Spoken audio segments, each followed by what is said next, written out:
The shadow in the window. I had just moved into my first apartment, a small, cozy studio on the third floor of an older building. It wasn't much, but it was mine. One night after a long day at work, I collapsed onto my couch with a book. The warm glow of my lamp was the only light in the room. As I flipped through the pages, a movement caught my eye. I glanced toward the window, which overlooked the empty lot next door. For a moment, I thought I saw a shadow dart past the glass. My heart raced, but I tried to convince myself it was just my imagination. After all, the building was locked, and the fire escape didn't reach my window. Then it happened again. A shadow, unmistakable this time. It was pressed against the glass. A distorted, faceless figure staring at me from the other side. I froze, clutching my book like a shield. In an instant, the shadow was gone. The next day, I asked my landlord if anyone had access to the roof or the fire escape. He just shook his head and said, "Not since the accident."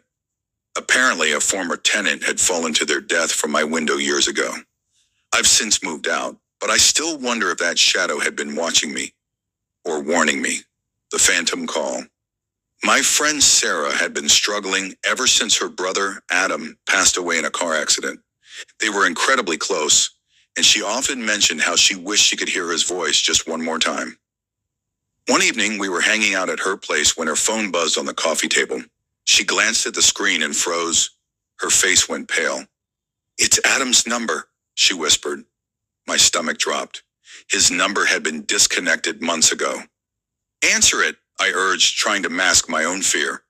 She picked up the phone with trembling hands and put it on the speaker. There was a moment of static before a faint voice crackled through. It was Adam, or at least it sounded like him. "Sarah," the voice said, distorted and distant. "Don't go to the lake tomorrow." The call ended abruptly. Sarah was shaking. We both tried to rationalize it. A prank, a technical glitch.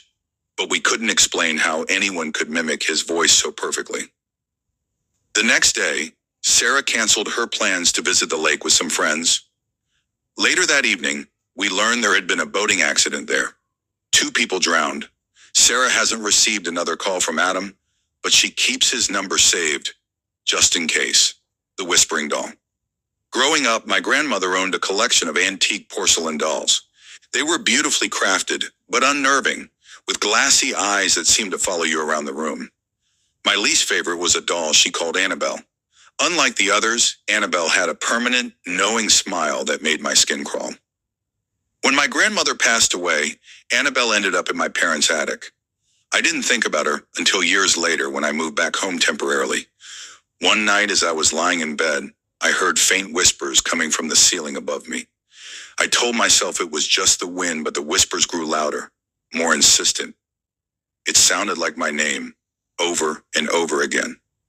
The next morning, I went up to the attic. Annabelle was sitting in a dusty corner, her head tilted as if she were watching me. My heart pounded as I grabbed a box and placed it over her. That night, the whispers stopped. I haven't gone near the attic since, but sometimes when the house is silent, I swear I can hear her faintly calling my name. The Vanishing Camper. A group of friends and I went camping in a remote forest one summer.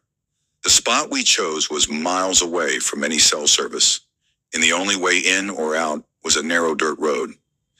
We spent the first night roasting marshmallows and sharing stories by the fire. Around midnight, one of my friends, Jake, said he was going to bed early. We didn't think much of it and continued talking. The next morning, Jake's tent was empty.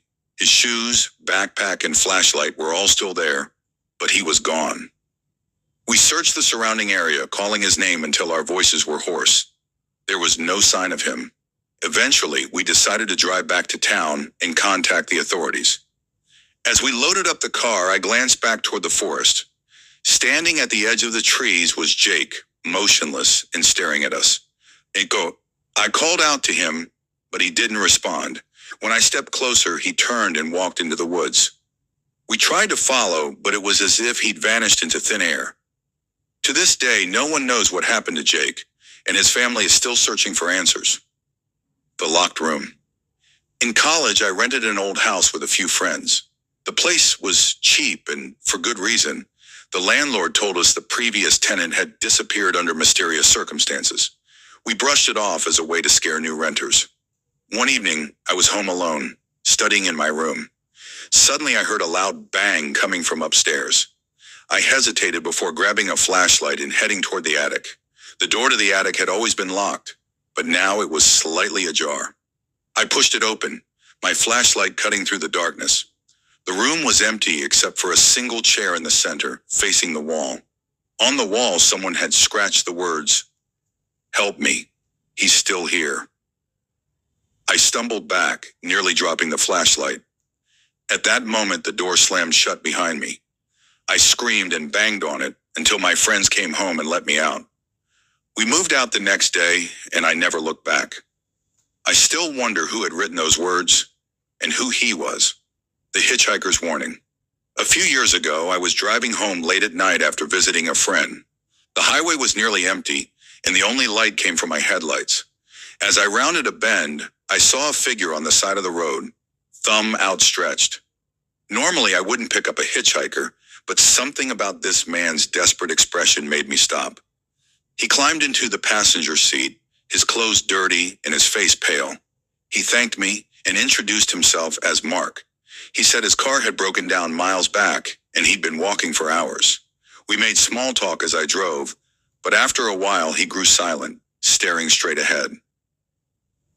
"You need to get off this highway," he said suddenly, his voice low and urgent. I glanced at him, confused. "What do you mean?" "Just trust me," he said. "Take the next exit." Against my better judgment, I did. Moments later, as we pulled onto a side road, I heard the deafening roar of a crash behind us. A semi-truck had veered off the highway and slammed into the exact stretch of road we'd been on. I turned to thank Mark, but he was gone. The passenger seat was empty, and the door hadn't opened.